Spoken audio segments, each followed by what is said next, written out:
Okay, so it looks like Raanan, right, from Microsoft. Hello, welcome. Well, thank you very much. Nice to meet you. I'm excited to hear.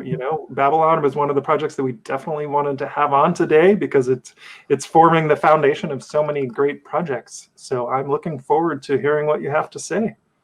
Awesome. Great, thanks. I'll hand it over to you. Thank you very much.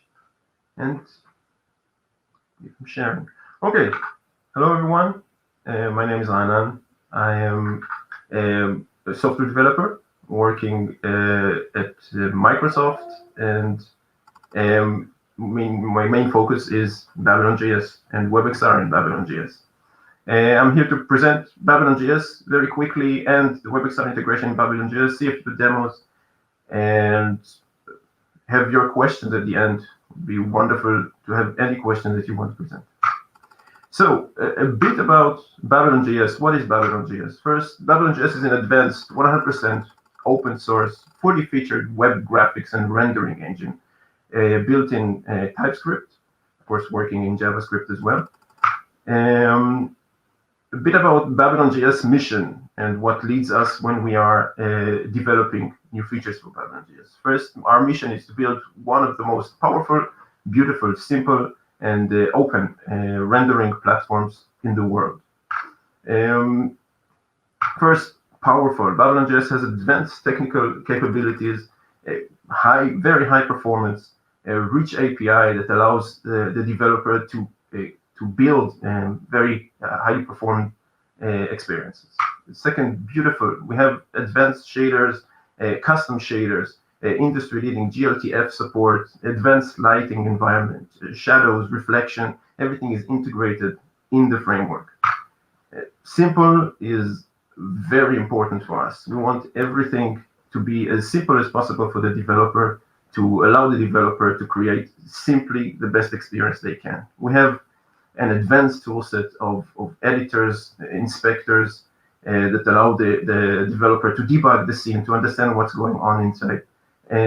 We have a very rich documentation page full of examples, and we have highly shareable systems like the playground where you can just write a few lines of code and see the scene rendering right in front of you and share that instantly. And last but not least, open. We believe in openness. We believe in open source. Everything we do is open and shared with the community. We have a very active community and forum where we share everything we do. A bit about the guiding principles that lead us when developing for BabylonJS. First, Babylon is always backwards compatible. Everything we develop right now, every public API that we expose will be available in future versions of Babylon as well. We support open web standards, GLTF, Webxr, web audio. We will always support the public API per default. We have an intelligent dynamic fallback system. WebGPU is wonderful in beta right now. And if not, we can fall back to WebGL2. And if WebGL2 is not available, we will fall back to WebGL1. Everything transparent and integrated in the engine itself. As I mentioned before, performance is very, very important for us. We continuously improve our performance and make sure that the render loop works as fast and efficient as possible. Smallest footprint possible. We want to allow the user to create the smallest package possible. We are in the web. We know that we want to deliver as fast as possible and to have your experience load as fast as possible. So we have full ES6 support, free shaking, everything out of the box. And the rich toolset to reduce code and simplify workflow. As I mentioned before, we have the sandbox where you can load modules and view modules, the playground where you can write code and share the code.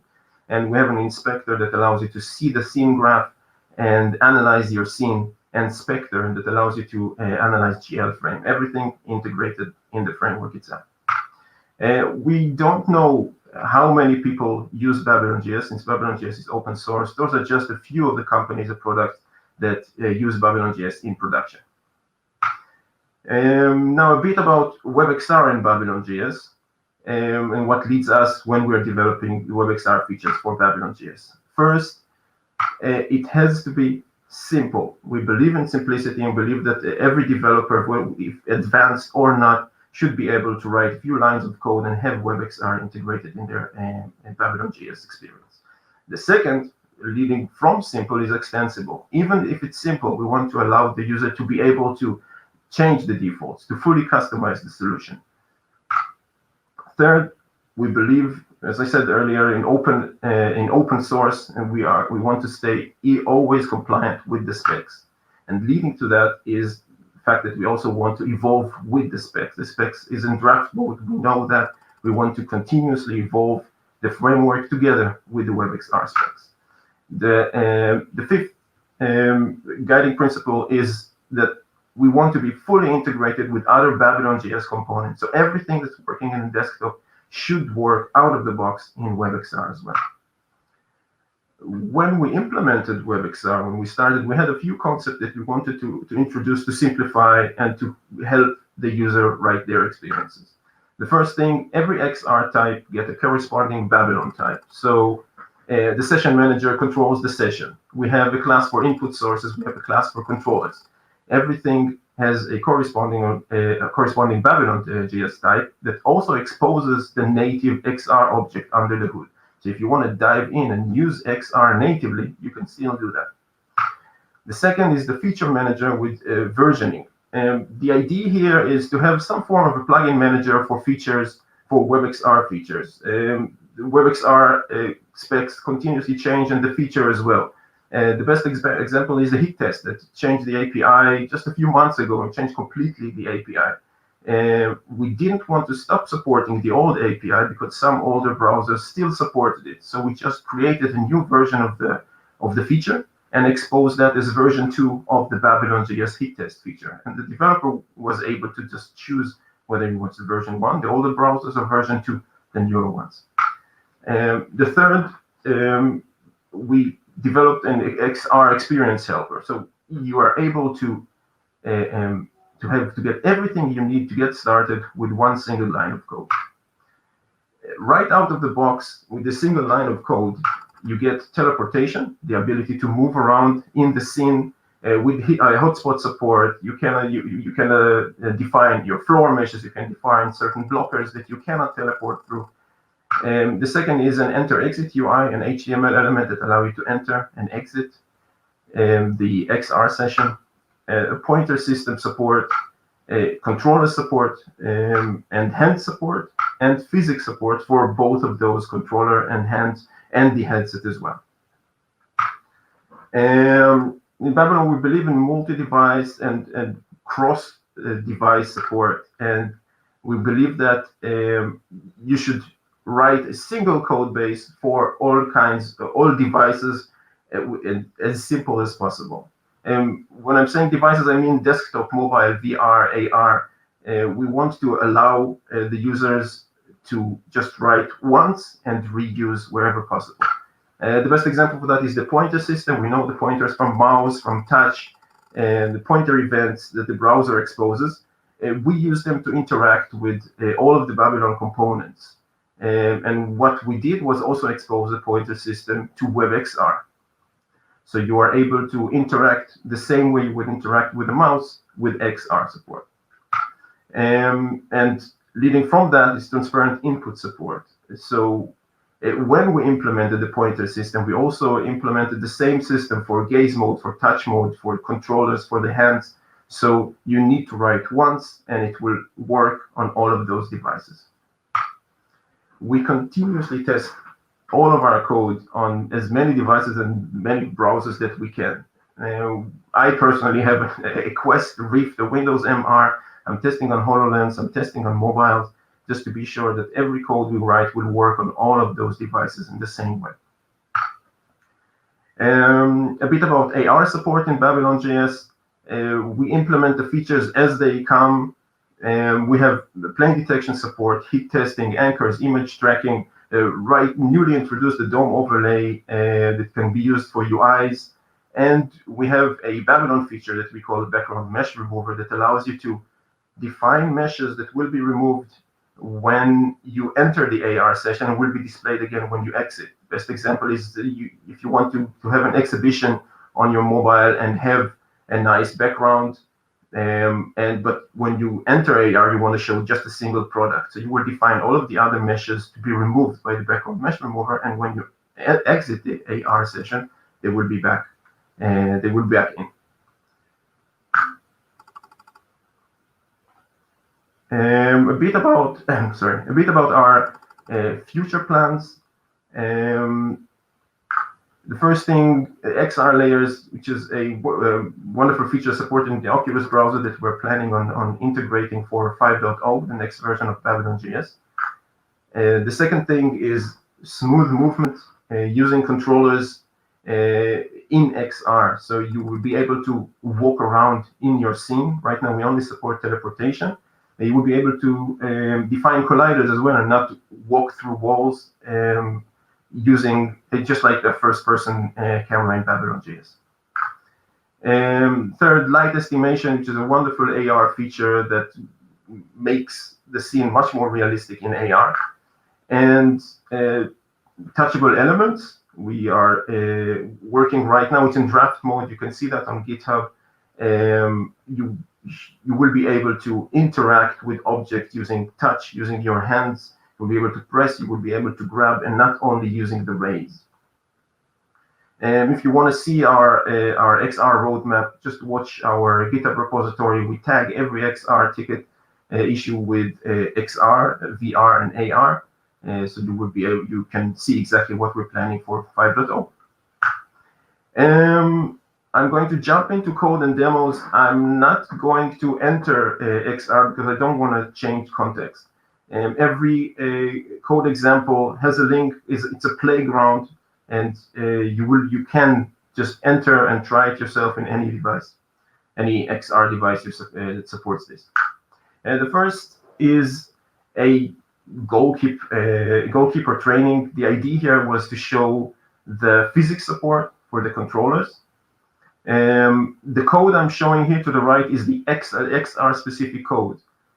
As you can see, the controllers are coming out of the box using the default experience, and they are interacting with the UI. And the controllers themselves have physics imposted that allow you to interact with other physics-enabled objects, in this case, the spheres in the scene. To enable the feature, it's just a few lines of code to enable the physics controllers to define exactly how you want it to work, and just have it work right out of the box. Of course, everything extendable. You can change the physics imposters and interact with them directly. The second, very similar, is kind of like a tennis game where we decided not to show the controllers, but actually create one controller in the right hand instead of the native controller that is loaded usually. In that case, the left hand has different interaction than the right hand. And as you can see, I'm not so good at playing tennis. That's the tennis playground. The third is an AR experience, which uses plane detection. As you can see, the plane detection is enabled. The UI is using the GUI library of BabylonJS, so you can have UI in AR natively without using the DOM overlay as well.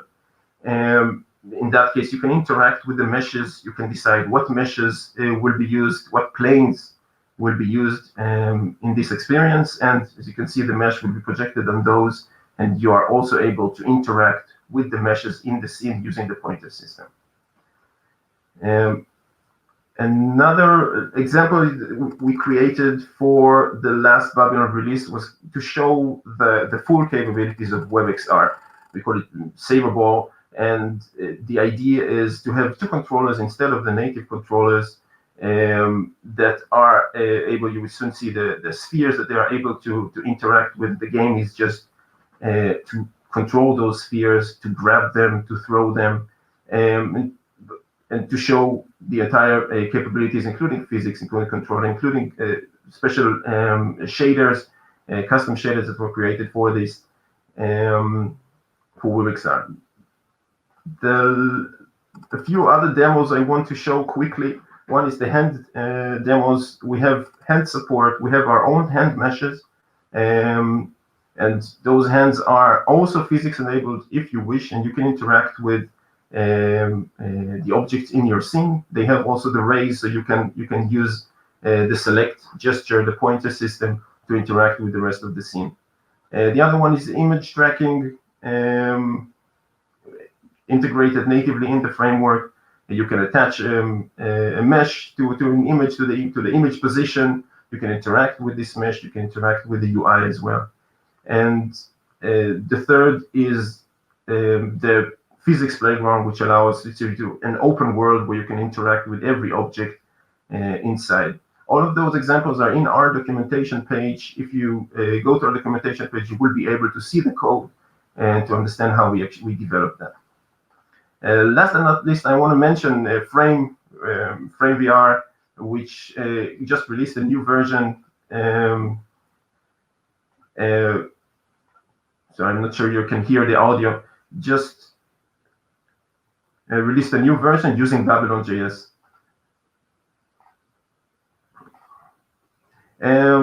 Thank you very much. If you want to have some more information about BabylonJS, go to babylonjs.com. Our documentation is in doc.babylonjs.com. We have a very active forum.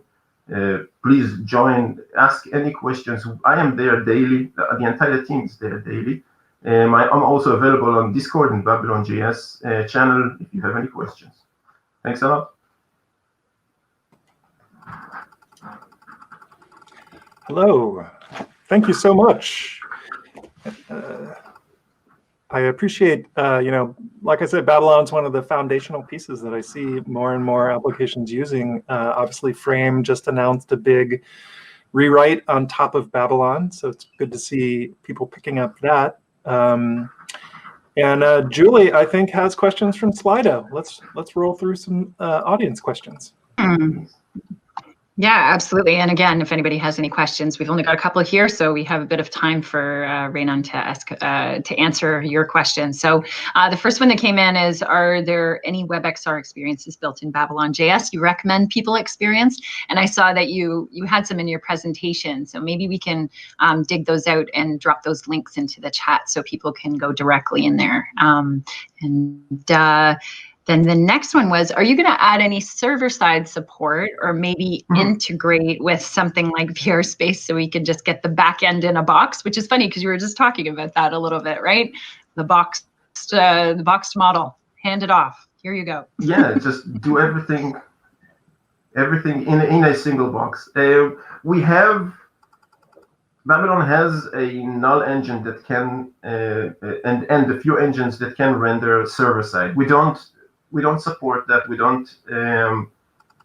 don't push towards that. We think that you are in the browser needs to render, and we want to use the browser capabilities. Things like Webxr will probably not work so well. At least I believe I haven't seen a very good experience with server-side rendering for VR yet, at least not in Webxr. So we do believe in the browser and the browser capabilities, but you can, of course, render server-side. Well, great. So it's interesting. Oh, I'm sorry, Julie, go ahead. No, that's okay. Go ahead. So that's interesting. I read that question differently. Maybe I read it. Maybe I misunderstood that. But I'll do it as a follow-up question, which is one of the questions I get asked from developers a lot for all of the engines, not just Babylon, is sort of what is the best server-side thing to implement that then complements the front-end engine like Babylon. So for example, I think Hubs is a back-end, and then A-Frame is the front-end equivalent. So I guess maybe the way I read the question was, is there any intention in the Babylon team to more directly integrate with a back-end service? Not necessarily for rendering or anything, but just to do replication or object permanence, things like that. we have a few members in the community that presented solutions like that. We don't have any plans of implementing such support, but we did have members doing either like a self-developed socket server or integrated with things like Firebase or real-time database that allows the user to communicate multi-user support. So there is actually a page about it in the documentation page, if I remember correctly, but it's nothing that we support natively. So that sort of modularity is something that that the team at the moment intends on continuing. Correct. Babylon is fully reactive, so we have observables for everything. So you can actually interact with those and create plugins that are server-based as well. It's fully extensible. Mm-hmm. Great. We have one other question, and they were asking if you're going to be adding avatar support to your examples. It's a good question. We haven't thought about it.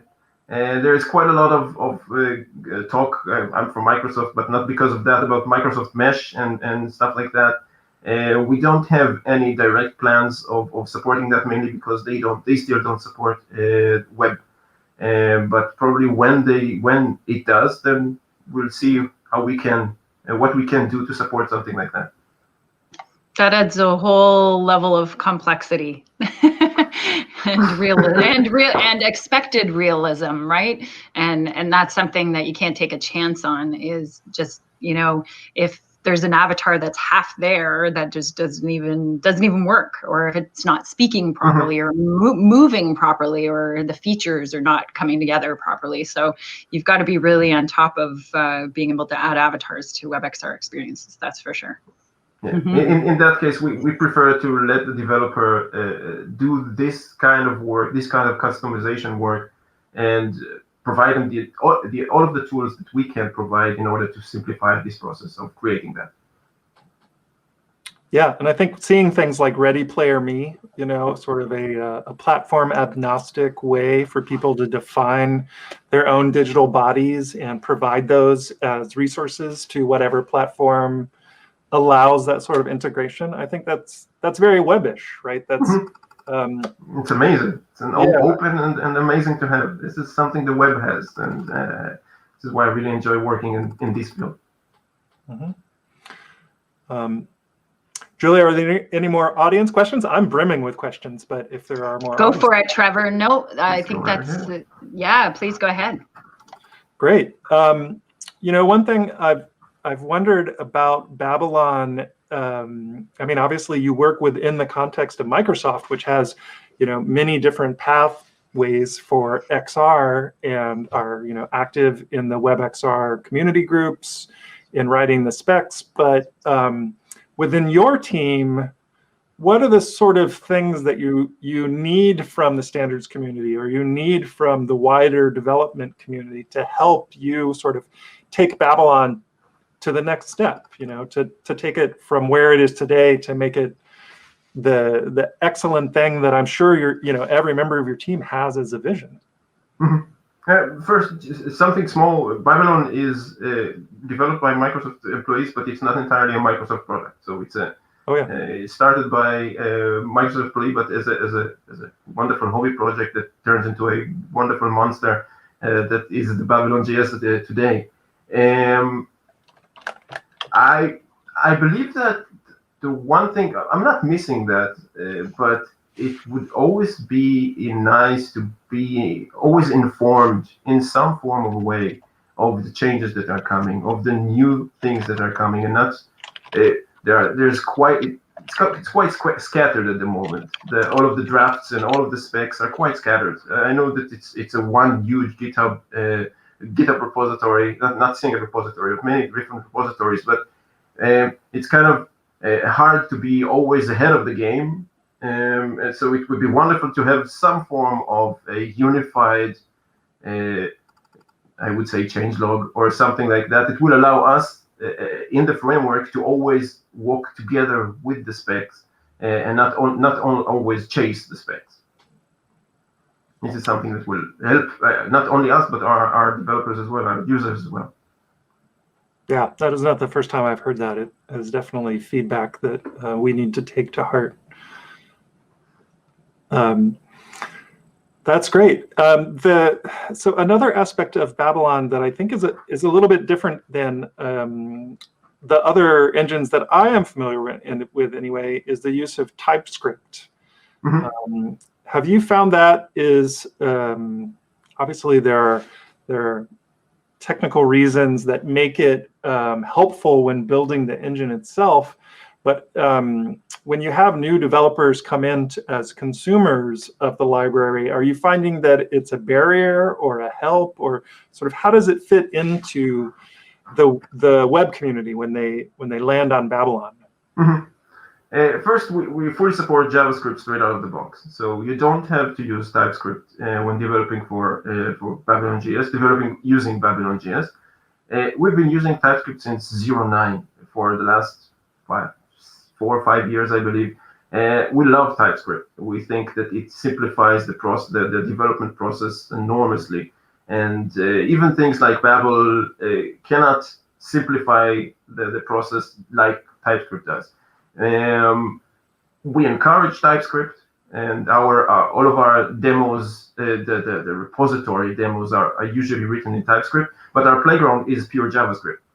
So you can decide if you want to use TypeScript or JavaScript. We mostly use the JavaScript version there. So we support both worlds, and we try to provide both worlds the best experience they can during their development. We hope people use TypeScript because we love TypeScript, but you don't have to. Great. And do you think it's helped? I guess I've always just wondered whether or not when people land on it over time. I know TypeScript used to be a little bit mysterious for a lot of JavaScript developers. Are you finding that it's becoming less mysterious and people are just sort of more accepting of it? I think so. I think libraries like Angular that suddenly started using TypeScript and rewritten everything in TypeScript it's one example, and the typings, the typings declaration that are available for every framework nowadays kind of make TypeScript a bit more familiar. And the fact that also TypeScript and the ES, well, who knows what ES version we are currently, they're kind of unified eventually. So the browsers are catching up with TypeScript as well, and it's helping adaptation of TypeScript, and it's helping show that you could have used this feature earlier and in a nice easy way, but right now you can use it playing in JavaScript. It kind of leads people towards TypeScript, I believe. Every project I start, small or big, it's always the first thing I install is TypeScript, because it's so much easier and so much structured to build a TypeScript project. So I recommend always start with TypeScript.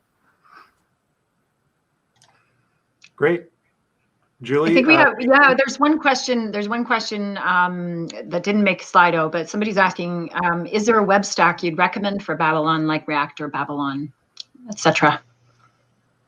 Like, if we're talking about front-end stack, there is a community member that created a wonderful Babylon React connection that also works with Webxr. We don't support that natively. The team doesn't support that. It's a community member, but it's being continuously developed. This is something I would recommend if you're looking for this kind of thing. If you're looking for the integration with React, that's the best library to start. There is also a Vue BabylonJS integration that is in the works. Again, not by us, by community members. We don't have anything that we provide the team itself. And other than that, I always personally, very personal opinion, I always prefer to work just with Babylon. I don't like integrating the render loop in other frameworks, so React, for example. But of course, I understand the need for that, and I understand the need for the structure, and it is possible. You just either need to implement that yourself or use such a external as the Babylon React library. And again, it comes back to the community, right? The community that comes up with, as I always say, right now we need templates. We need things to, understand what works out there already so that we're not all starting from scratch. And it sounds like that you've already got a great community that's supporting your work. Where amazing. Can they? The community is amazing, really. Yeah. And I guess where do people find the community of Babylon? Do you have a Discord channel? Do you have a Slack channel? We have a forum, a very active forum, forum.babylonjs.com, where anyone can sign up and write us. And again, the team members are always there. We are daily there, at least daily, probably more than daily. And we try to answer questions as fast as possible and thorough as possible. Bugs or feature requests, everything is being presented in the forum, and it's always amazing to see how wonderful and nice the community can be.